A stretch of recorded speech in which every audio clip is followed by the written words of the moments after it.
দ্বিতীয় পর্যায়ে আমরা প্রথম পর্যায়ে দেখেছিলাম কুঁড়িদের, এখন আমরা দেখব প্রস্ফুটিত কুসুমদের। এবং এই পর্বে আমরা নাম দিয়েছি বাউল গানে প্রাণের ছোঁয়া। আমরা জানি এই বাউল গান আমাদের সকলের কাছে একটা খুব প্রিয়তম জিনিস।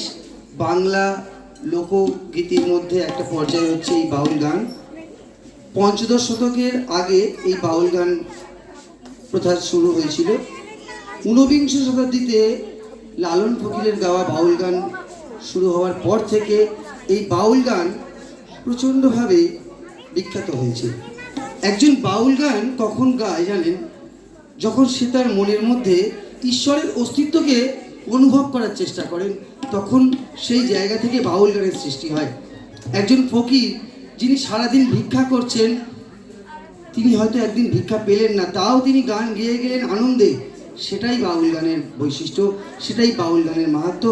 আর সুরালয় সঙ্গীত একাডেমি তাদের দ্বিতীয় পর্বে এই বাউল গান দিয়ে আপনাদেরকে একটু আনন্দ দেওয়ার চেষ্টা করবে।